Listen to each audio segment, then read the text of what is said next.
The universal energy of Reiki. Let's talk about it. Let's see what's up. Hello all. I'm Lauren Riley once again. And today I wanted to talk to you about, just the universal energy of Reiki and how to do it. There's no special way on how to perform Reiki.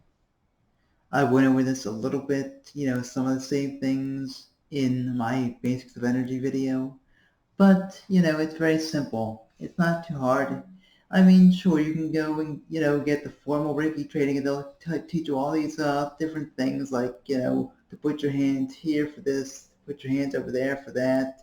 If you're doing Reiki level 2, do certain symbols for certain things. And yeah, that's all well and good.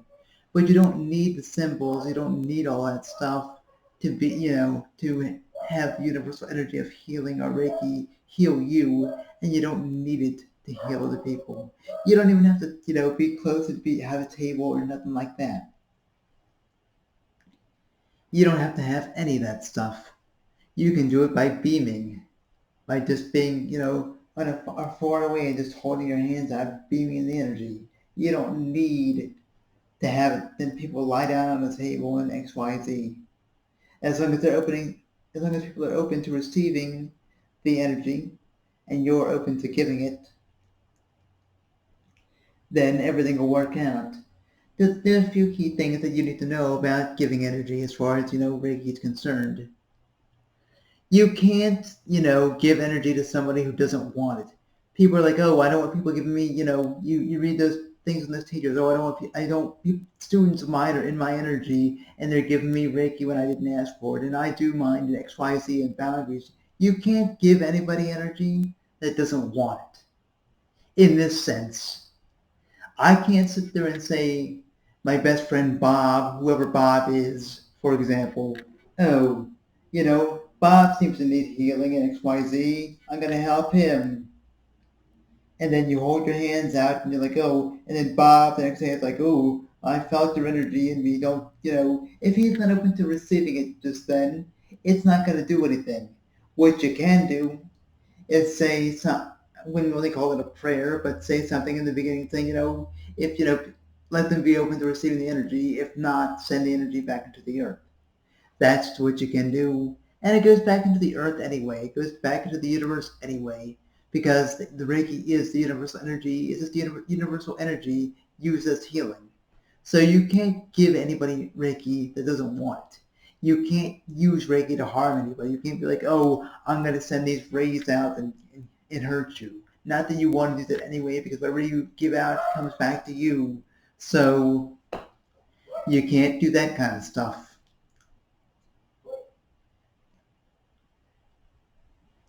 It's just, you use Reiki for healing, and, you can use it to kind of heal old timelines through the imagination, but you can't really bring stuff to you through Reiki. You can't, like, wish something and use Reiki on that, and then it suddenly changes.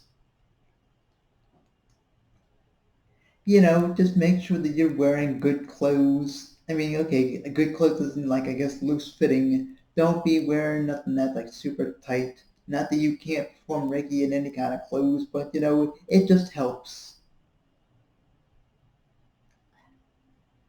Have clear intentions about what you want the healing for. So, let the Reiki do its own thing. Don't say go into this person's arm and go into their fingers and do this X, Y, Z. Let the energy already knows where to go to, they give the person healing. Whether that's fingers, heart, legs, just, let the energy do its thing. Don't try to control it.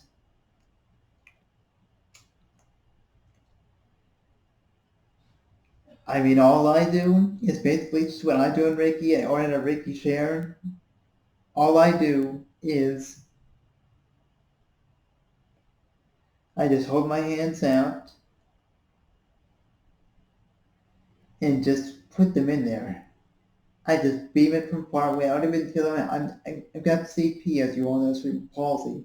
So I'm not going to sit there around the person's, foot and grab onto it and touch them here or, hover over them there. I do it from afar, or at least, a good ways back, and just hold my hands out and let the energy do its thing. Also with the my clairvoyant ability, sometimes I'll get like the messages about, whether to open up a portal for me, to let something else come through, whatever needs to come through. Sometimes, guides or other spirits will come through, and say stuff to me sometimes about the person. So I really, I don't talk to these people. I don't talk to the people afterwards. I don't tell them, oh, hey, I saw X, Y, Z. Unless it's something super serious. I don't really tell them what I see, feel, or hear too often.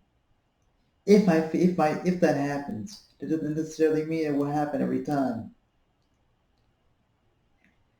Then all you gotta do is hold your hands out and let the Reiki do its stuff.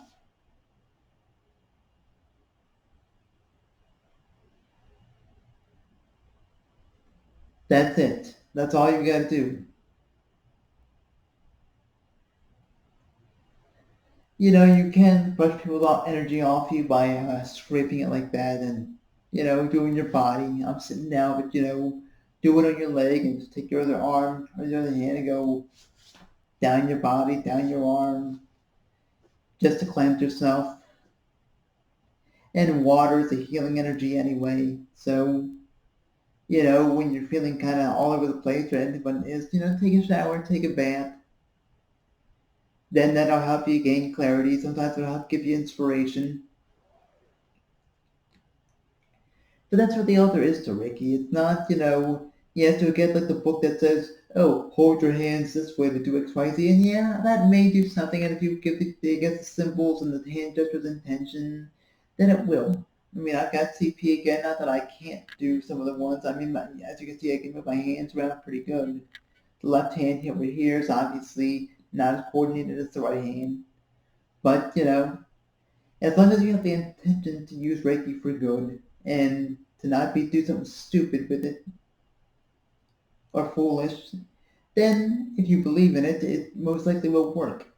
You know, Sickness, the common cold, infections, they don't need to exist in the human spectrum. You don't have to have the best diet. I'm not saying eating healthy is, I guess, some kind of random thing. Eating healthy is good. And obviously, if you keep eating bad over and over again, it's going to keep up, catch up to you, or what's considered bad. But you know what I'm saying?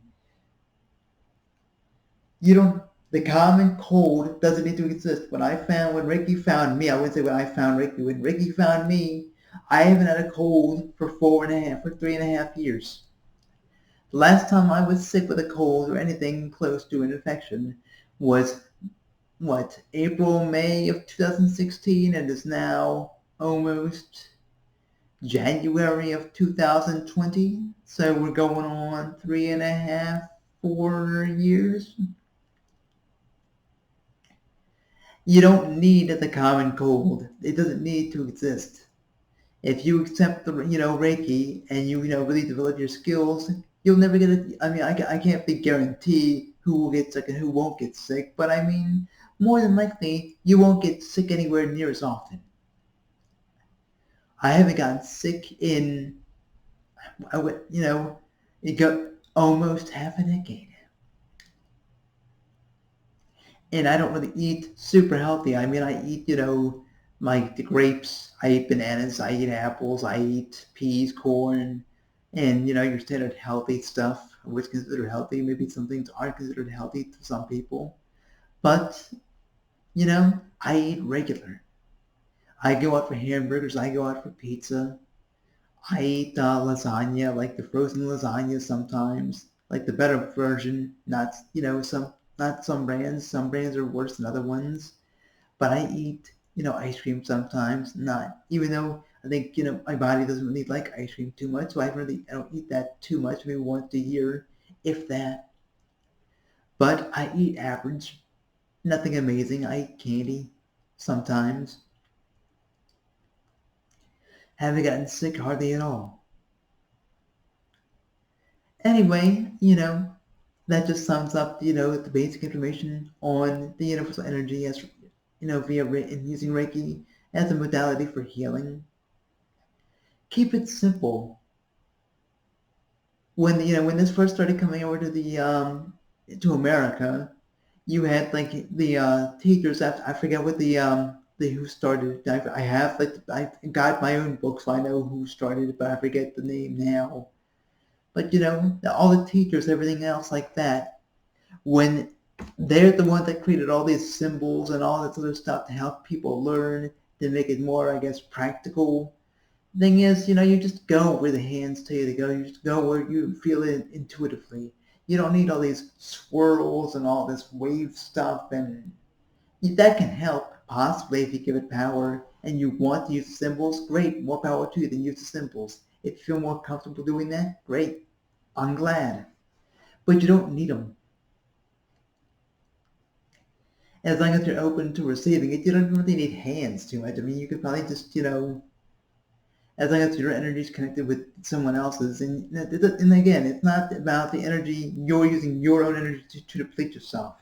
You're using energy that's coming from spirit or the universe, and then you're a conduit. If you use your own energy and deplete yourself, you're going to end up not feeling too great. Some symptoms after doing a Reiki share or Reiki session, you might feel like you want to throw up, go to the bathroom a lot. You might feel tired a lot the next day. So if you can, if you're working like a 9 to 5 job Monday through Friday, or if you work the next day, whichever your schedule is, I know it can be kind of difficult. Try not to work the next day because you may be feeling the call to take a nap. You might feel better even after, that night after you get back from the Reiki share Reiki session, and then the next day you're like, and you're going to the bathroom, peeing and taking a crap left and right. You're like, what's going on? Because the Reiki had, the energy had time to work, and now it's releasing stuff. So if you can, try not to do anything super hectic. And just be in a state of allowing yourself to receive what you need to receive and release what you need to release. Anyway, thank you all for watching. As always, keep pushing forward and stay epic.